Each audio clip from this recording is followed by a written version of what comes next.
Começa agora no seu rádio Papo de Esporte.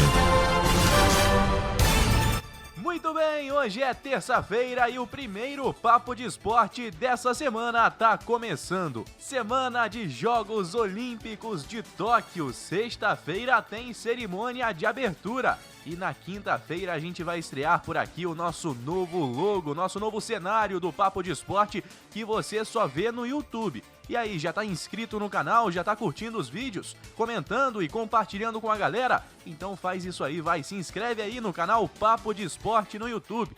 Quinta-feira a gente estreia o nosso novo cenário especial para as Olimpíadas de Tóquio 2020 e eu tenho certeza que você vai curtir. Mas as Olimpíadas que já começam hoje com softball. Amanhã tem seleção feminina entrando em campo pelo futebol e na quinta-feira tem a seleção masculina também jogando e estreando nas Olimpíadas de Tóquio.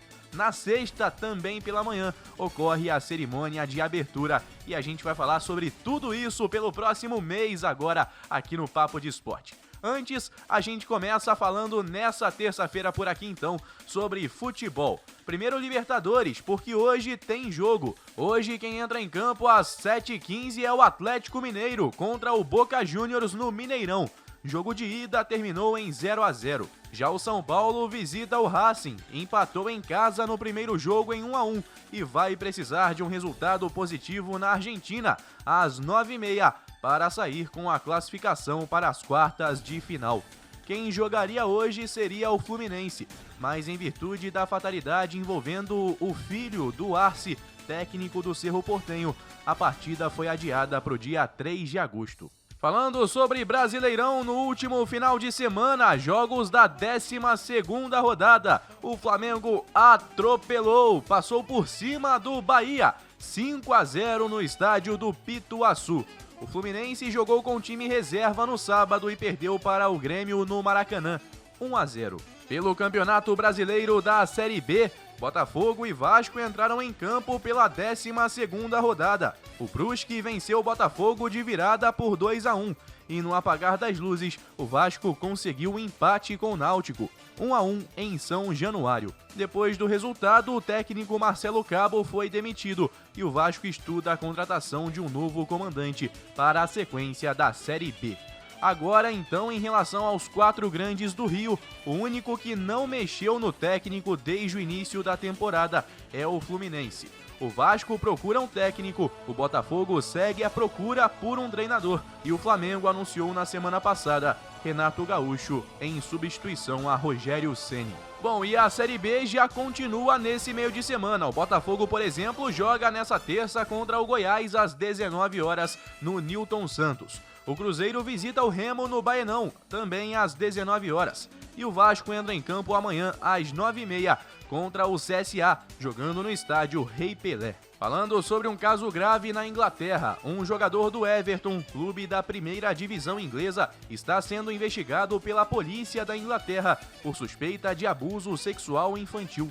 Segundo a imprensa local, citando um comunicado da polícia, o atleta chegou a ser preso na sexta, prestou depoimento e foi liberado após pagar fiança. O Everton confirmou em nota oficial na segunda o afastamento do jogador das atividades do clube.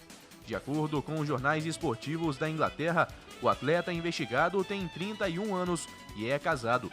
O clube conta com 3 brasileiros no elenco, o volante Alan, de 30 anos, e os atacantes Richarlison, de 24, e Bernard, de 28.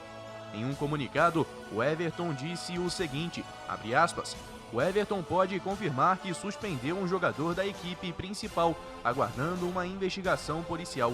O clube vai continuar apoiando as autoridades com a investigação e não vai fazer mais comentários neste momento. Fecha aspas. Situação delicada então na Inglaterra, um atleta afastado e sendo investigado pela polícia. E o nosso último assunto de hoje então são as Olimpíadas de Tóquio 2020. Na semana da cerimônia de abertura das Olimpíadas, vamos à análise das chances de medalha do Brasil. Ou melhor, das principais chances, porque claro, o esporte sempre pode surpreender. O objetivo da delegação é superar as 19 medalhas conquistadas há 5 anos nas Olimpíadas do Rio.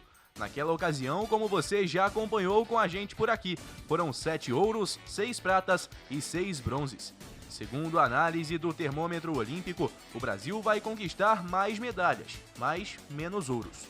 A projeção é de 6 títulos olímpicos e um total de 20 medalhas. O Brasil é favorito a 6 ouros. Gabriel Medina no surf, Pamela Rosa no skate, seleção masculina de vôlei, Beatriz Ferreira no boxe, Isaquias Queiroz no C1 1000 metros de canoagem e Martine Caena na vela. É a torcida, então, pelo Brasil nas Olimpíadas de Tóquio. Bom, e eu passo para você, então, a agenda dessa quarta-feira, porque sabemos tudo vai acontecer da noite até a madrugada e chegando na manhã do dia seguinte. Então, aqui no Papo de Esporte, a gente vai trazer para você a agenda do que vem à noite e também até amanhã do dia seguinte. No caso, amanhã de manhã, como as Olimpíadas ainda não começaram para valer, afinal de contas a cerimônia de abertura é só na sexta, e começa nessa terça-feira com softball entre Austrália e Japão. Amanhã, quarta-feira, o Brasil estreia nas Olimpíadas com futebol feminino. China e Brasil, às 5 da manhã. Tem mais futebol amanhã também e softball nessa quarta-feira. Muito bem, a gente se encontra por aí. Não esqueça, em quinta-feira a gente estreia por aqui então para falar só sobre Olimpíadas no nosso novo estilo do Papo de Esporte, especial Tóquio 2020. Um forte abraço para você e até lá. Guilherme Faria para a Rádio Conselheiro FM em todas as plataformas. Tchau!